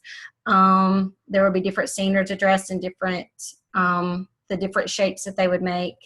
Some of them may need some more concrete, I guess, visual beforehand. So Rachel talked about maybe having those little models that maybe they could put sand in and really understand what the volume of a triangular prism would be, or what the volume, how that compares to the volume of a rectangular prism, or the cylinder.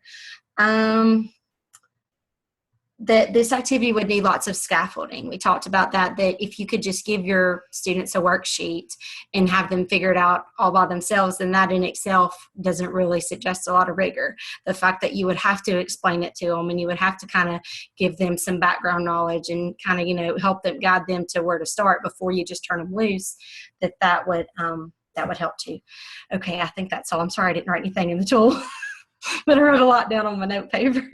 That was excellent. That was a wonderfully rich conversation in itself there. I was really excited to hear about the different ways you'd transform it, the connections you'd make to other topics, and I think y'all did a wonderful job. Was there any bit that was the most difficult to look at, or when using the tool? Not really, because once we got changing, I feel like, me personally, that once we had them decide the shape, everything else kind of lent to itself. I mean, it automatically became multidimensional. It automatically required discussion. It automatically, encouraged multiple ways to do it. And there were, it automatically hit the different parts of the whole standard. And so once we changed kind of the context, everything else just kind of, became more rigorous from there.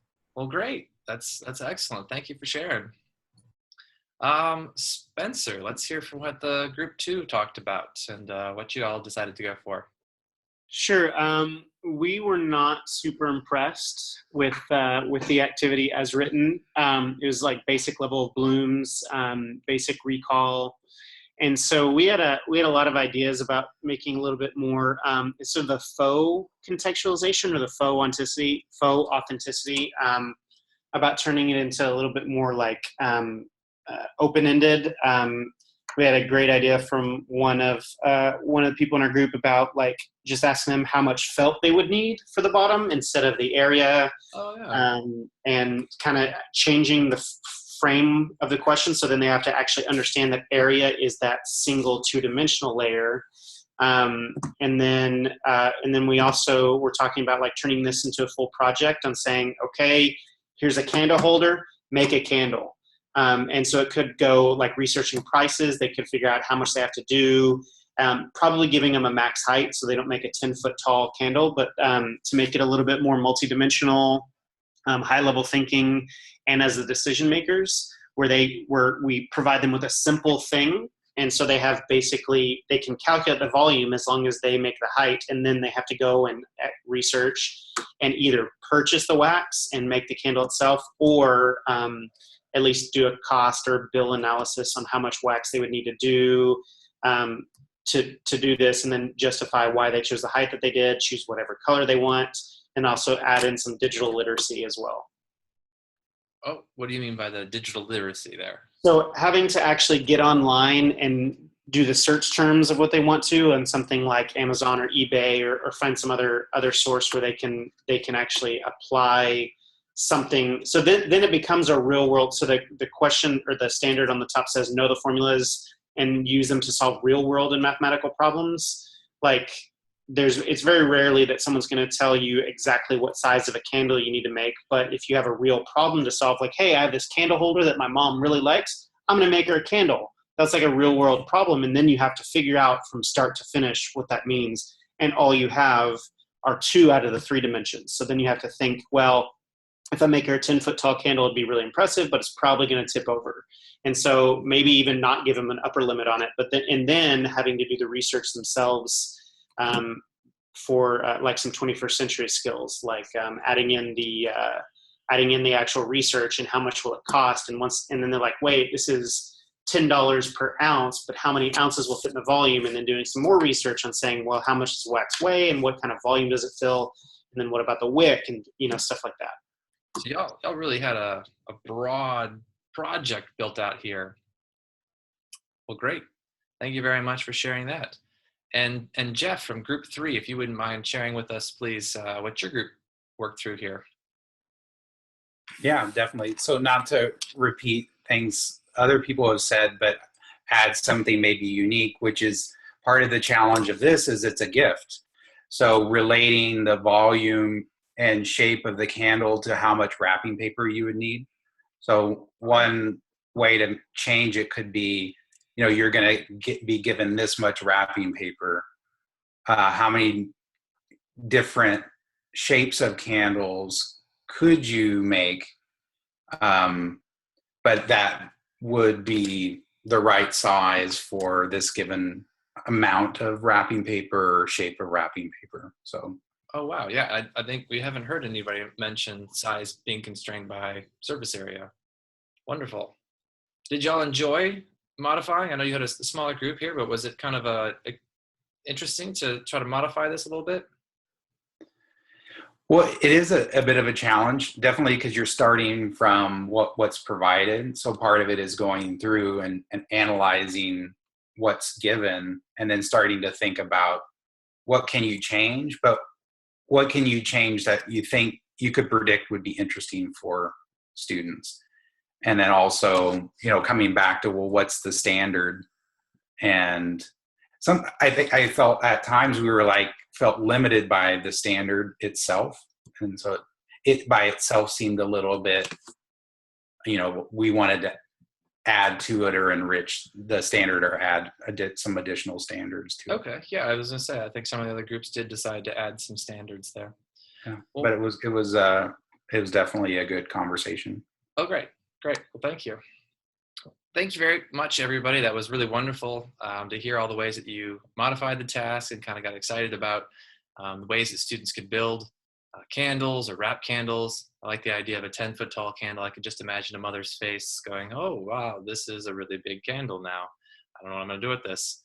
But we're going to go ahead and move on and think about the entirety of today. And I'd like for you to just take a moment and reflect on really 3 things that rich tasks will impact the learning in your classroom, 2 ways in which it might impact your teaching, and 1 way you might take an action step. And you can do any of these, or you can try to think of the 3, 2, or 1 way. And in just a few minutes, I'll ask you to share one of the different things that you're going to write down. So I'll give you just a moment to look at that.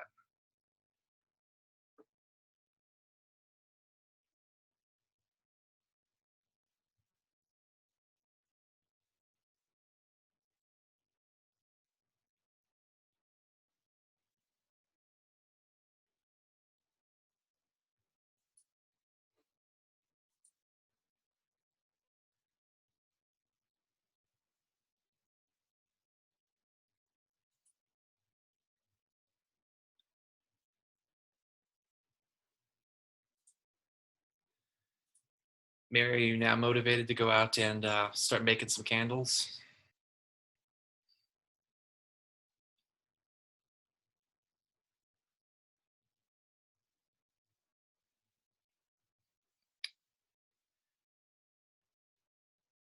All right, I know we could spend quite a bit of time really reflecting on each one of these pieces, but we'll stick with our 6 o'clock end time. And I'd love to hear from some of you by raising your hand. Either share with us a way it might impact your learning, or if you thought about the way that this would impact your teaching, or even a step that you might take. I think I heard some of the groups say they might even give this to some of their students. Oh, thank you, Rachel. Rachel said she's going to enrich the task that she already has. She needed to develop some good rubrics for evaluating the student outcomes. Excellent, excellent. Yes, we have a rubric for evaluating the task, but thinking about evaluating the student's work. Wonderful. What other things might we be taking in their action or learning or teaching?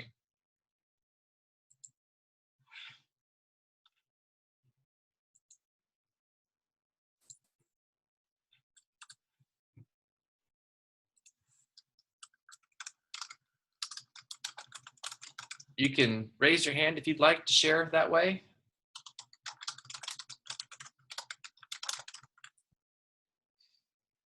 It looks like Spencer's raising his hand, I believe. All right, thank you, Spencer. Go right ahead. Yeah, I've thought a lot about taking, I think I mentioned earlier, like cookie cutter labs and converting them to inquiry based, but it doesn't even have to be a lab. It can be something like a simple worksheet and just elevating, kind of like what Rachel was saying, like take tasks or take the resources, because we don't have time to recreate everything from scratch, but like building some of these things into something better, which is kind of the iterative purpose of teaching, right? Of the teachers who want to get better. So I think that could be a cool process to do collaboratively and individually. Great. Yeah, thank you. Taking the tasks you already have and enriching them. Wonderful.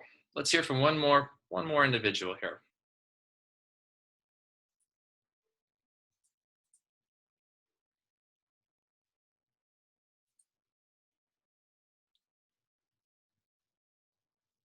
Oh, there we go. Dawn. Application problems in her live lessons. Use real world situations, enrich these problems for advanced students. Okay. So you're going to use enriched problems for advanced students. Do you think that you can use enriched problems like ours for some of the other students as well?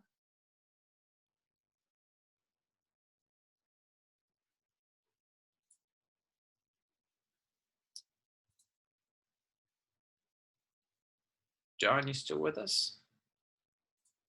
There you go. That's kind of how those application problems are designed. You can get anyone to solve it, and they can solve it using any strategy that they choose. But I probably need to put more emphasis, more oomph for my more advanced students. Okay, so maybe adding some layers. Right, exactly.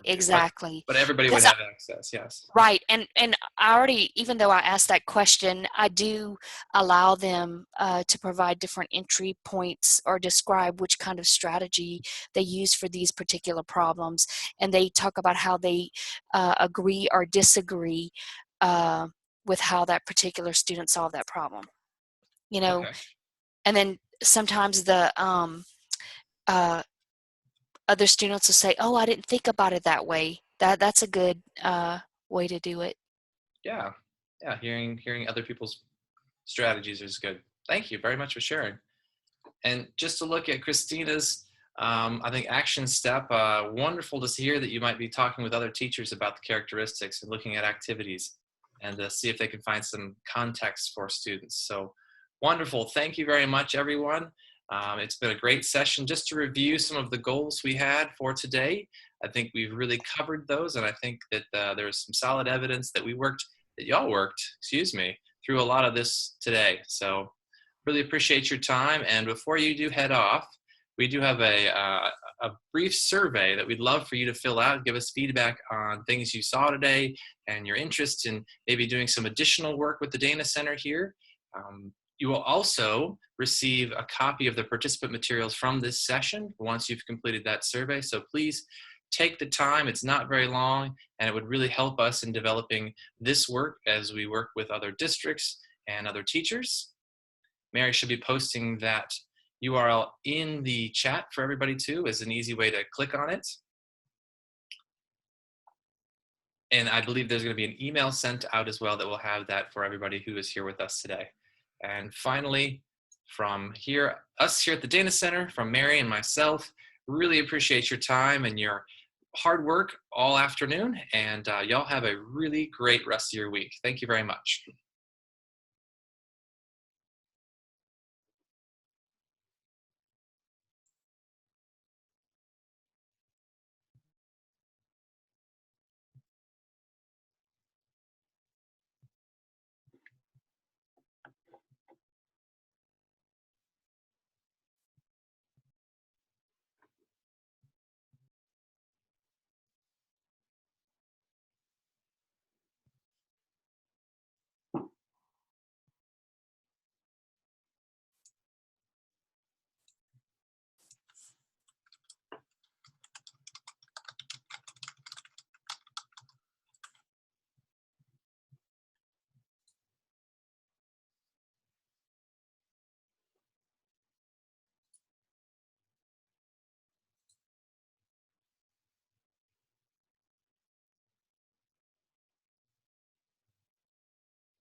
There we go. Congratulations, guys. Didn't want to be too rude, but yeah. Yeah. Do you want to turn off the recording? Yep. No.